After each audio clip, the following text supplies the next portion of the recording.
Hi folks, this is Dina Packo of EmbodyTheSacred.net, and I wanted to share with you a tarot reading for this week because of all the action and activity connected with Neptune and Pisces and the full moon on Saturday in Libra. It's just a lot of dreamy energy connected with our intuition, psychic abilities, the interconnectedness, the oneness, and hopefully ushering in another time where we desire to connect more deeply with our spirituality.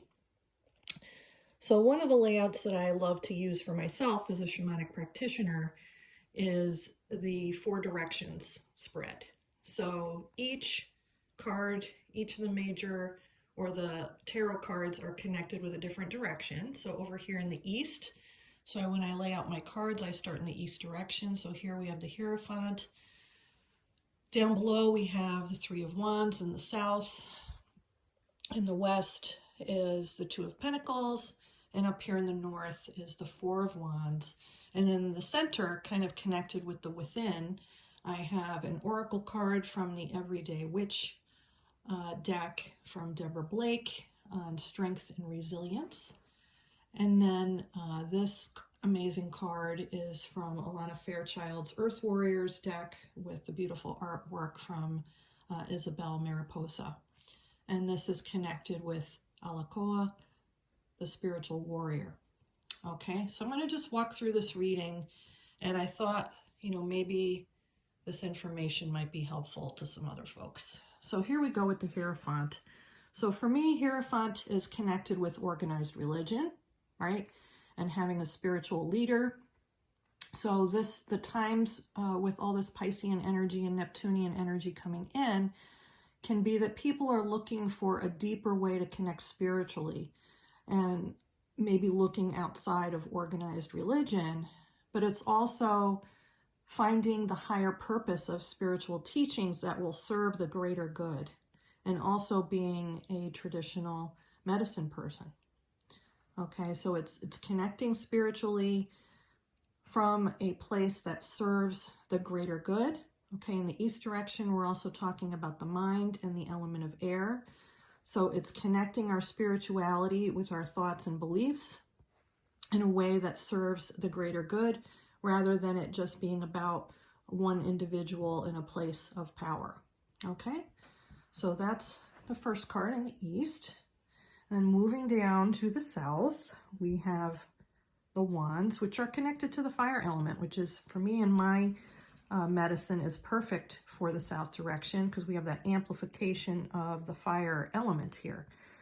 So we have this gentleman, he's kind of looking out over his boats. He's got his 3 wands there. So he's achieved some success. So it's looking at and honoring the successes we've already accomplished. And maybe now we need to come up with some creative ways to really harness that creativity and passion. And how can we share it out in the world in different and unique ways that are, again, to me, going to connect with this greater purpose, right?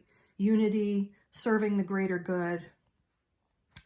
And then 3 gives us a connection to creativity, new ways of doing things, innovation, but taking our creativity and passion and sharing it in new and different ways and honoring the successes we've already achieved.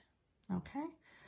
So then moving up to the west direction, we have 2 of Pentacles, which is connected with the earth element. So for me, water is the element that I typically connect with the west. So we have some waves that are just kind of moving along.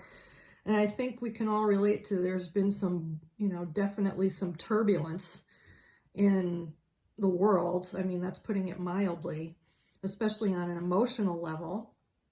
Right, and this guy's not really grounded. He's just sort of like, trying to balance 2 different ideas, 2 different approaches. And the pentacles are connected with finances, with our physical bodies, with our health, with the earth. So it's a lot that we're balancing, and it's affecting us emotionally, right?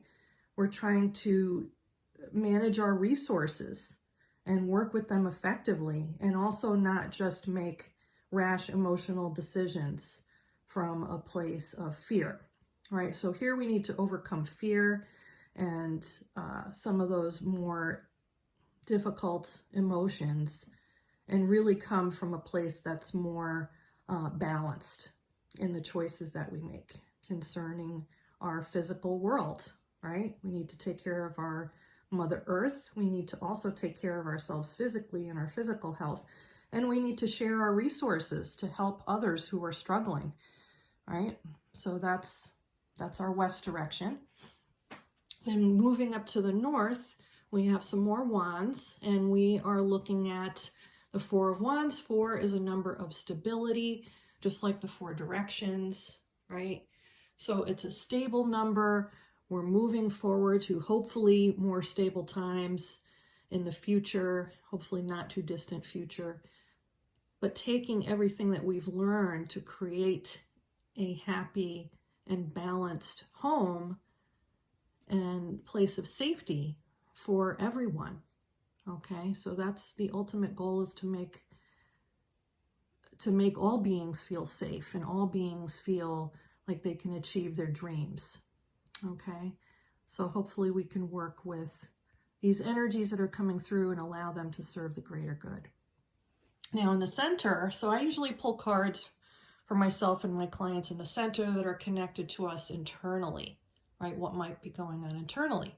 So here to the left, we have the Everyday Witch Oracle, and we have the card on strength and resilience. And I don't know about anybody else, but I could certainly use more of that right now.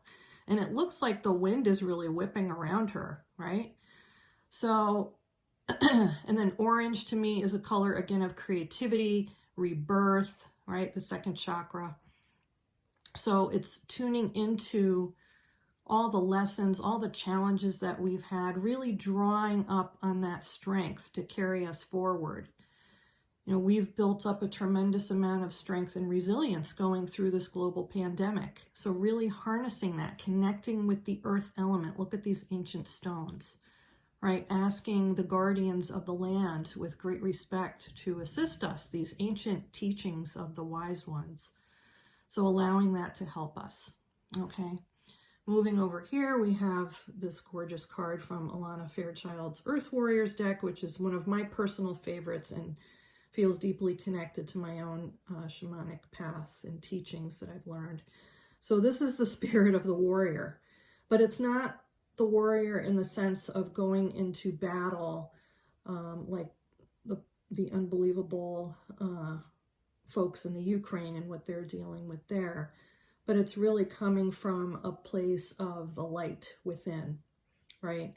And standing for what is good, what is right, what serves the greater good, what's going to unify, what's going to create safety and democracy and wellness for the collective, right? And here we have, you know, these tremendous winged friends aiding in higher vision, connecting with the divine and receiving information from our guides and our souls and our spirits to aid us in this time of transformation, right? So we need that warriorship. We need that strength and resilience to navigate the changing waters that everyone is going through, and then allowing our strength and resilience and all the lessons that we've learned to allow us to use those gifts, talents, and skills and abilities to serve the collective, okay, in a bigger and greater way, and to honor our dreams. So with all this Pisces energy coming in, that's why I have my chrysocolla here to connect with the water element and with dreams and healing relationships in the heart, and also with the full moon in Libra. So tuning into beauty, getting our strength and resilience from beauty, from what is beautiful, really recharging our batteries, and then we can use all of the gifts and the wonderful things that come through for us to assist the greater good.